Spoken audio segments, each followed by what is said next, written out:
أعوذ بالله من الشيطان الرجيم.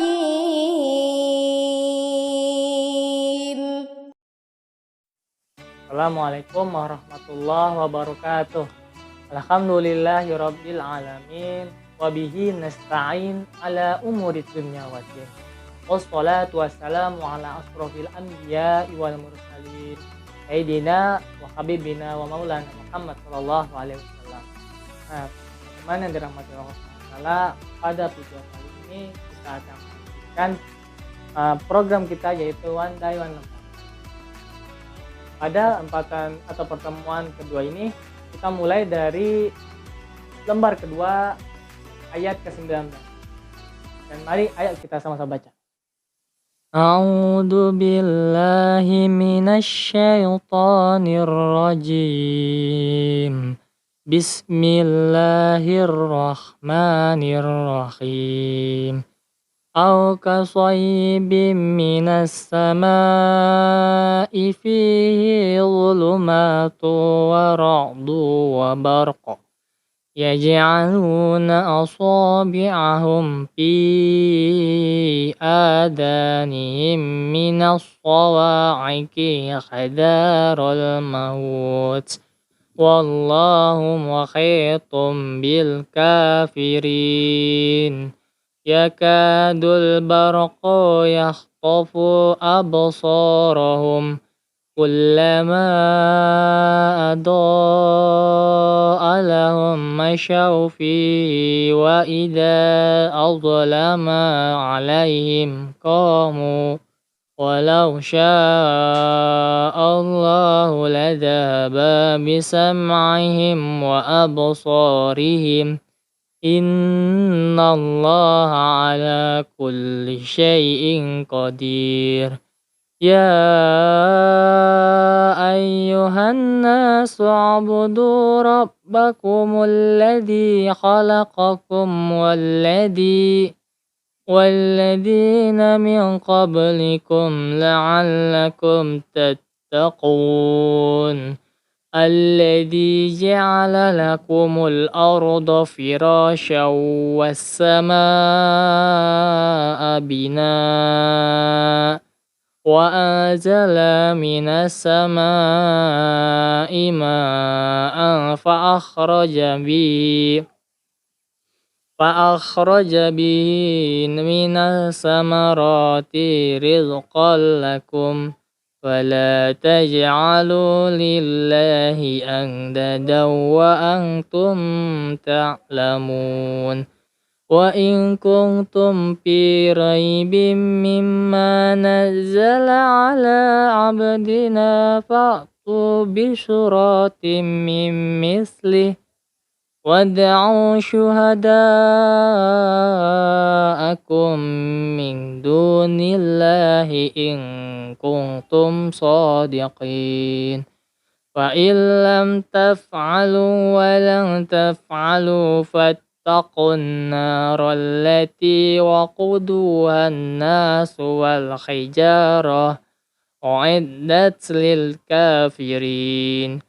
وبشر الذين آمنوا وعملوا الصالحات أن لهم جنات تجري من تحتها الأنهار كلما رزقوا منها من ثمرات رزقا قالوا هذا الذي رزقنا من قبل وأتوا به متشابها ولهم فيها أزواج مطهرة وهم فيها خالدون.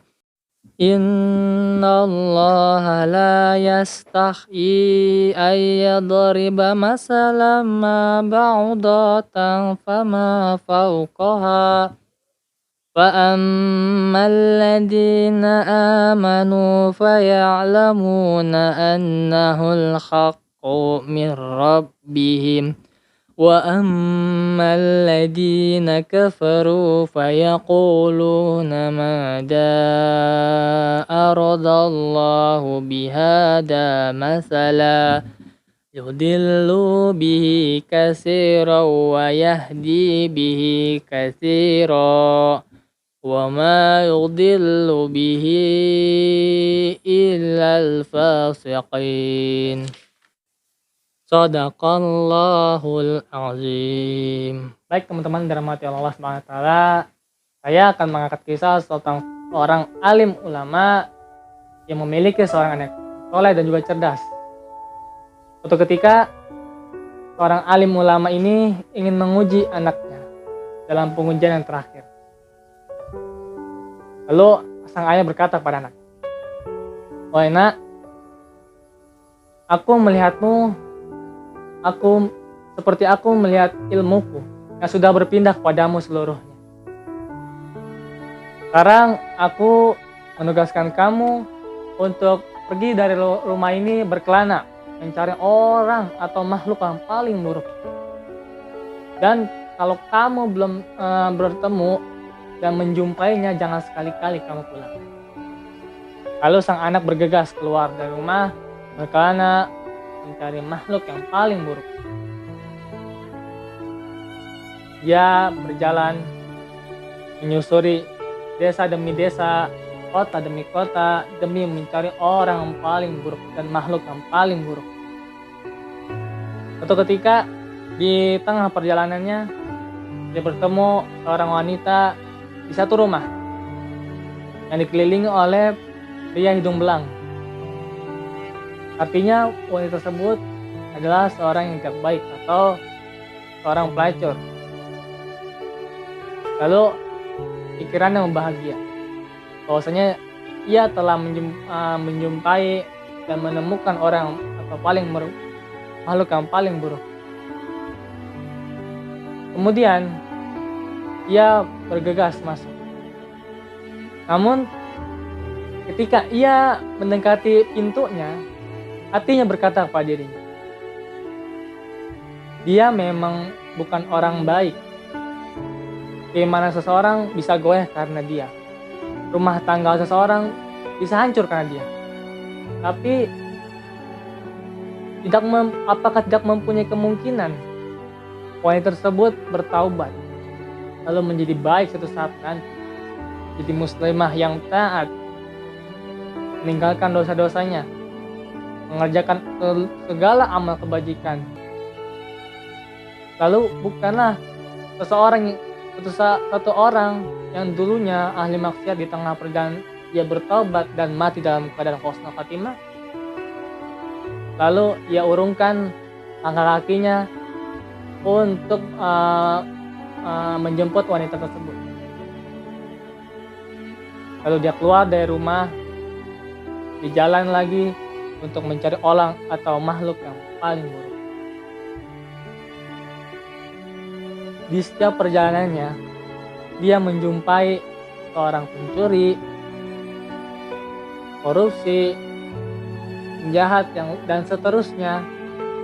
Lalu setiap dia ingin menjemput, hati dia selalu berkata, bukankah tidak mempunyai kemungkinan orang yang tadi menjadi baik suatu saat nanti? Di tengah kesulitannya dalam mencari, ia berkeluh kesah. Di mana lagi aku harus mencari orang atau makhluk yang paling buruk? Sedangkan setiap aku menemuinya, hatiku selalu berkata, bukankah suatu saat ia menjadi baik? Nah, di tengah perjalanan, ada seorang anjing yang sangat buruk lewat di hadapannya.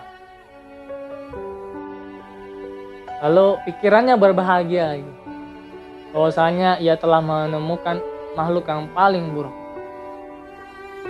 Kemudian setelah ia membawa pulang dan tinggal beberapa meter lagi, hatinya berkata kepada dirinya, apa salah anjing ini? Bukankah ia tidak meminta terlahir seperti ini? Dan dia menjalani apa adanya sesuai dengan kehendak Allah Subhanahu wa taala. Lalu ia turunkan itu anjing, ia lepas anjing. Dan ia meminta maaf pada anjing tersebut. Maafkan aku, hai anjing yang hina-dina ini, menuduhmu bahwa engkau adalah makhluk yang paling buruk. Kemudian dia pulang tanpa membawa apa-apa. Lalu sang ayah bertanya kepada anaknya, "Waina, apa kau berhasil?" "Ya." "Di mana makhluk itu?" "Makhluk yang paling buruk." Jawabannya adalah aku. "Mengapa engkau berkata demikian?" Lalu sang anak berkata, "Ayah, selama aku menemukan orang paling atau makhluk yang paling buruk, suatu saat mempunyai kemungkinan untuk bertobat dan menjadi baik.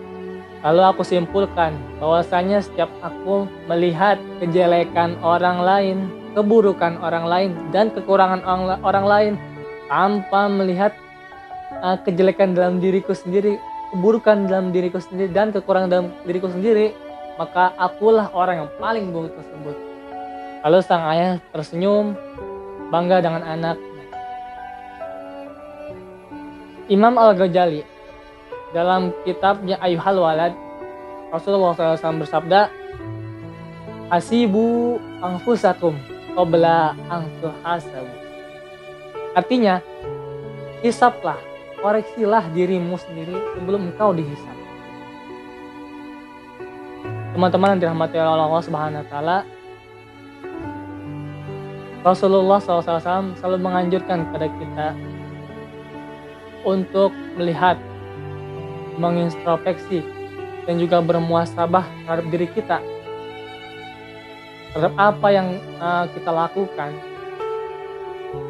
Maka setiap itu pula kita selalu tergambarkan kejelekan dalam diri kita. Maka dari itu kita harus memperhatikan segala amal perbuatan, ucapan, dan juga perilaku kita dibanding dengan menilai orang lain, mengjudge orang lain, apalagi buruk-buruk. Tapi kita belum bisa menemukan keburukan dari diri kita sendiri, bermuhasabah terhadap diri kita sendiri. Sungguhnya itulah kekurangan manusia. Terakhir dari saya adalah salah satu kekurangan manusia adalah ketika dia senang dalam hal menilai orang lain, tapi dia selalu menghindar untuk menilai dan mengkoreksi diri sendiri.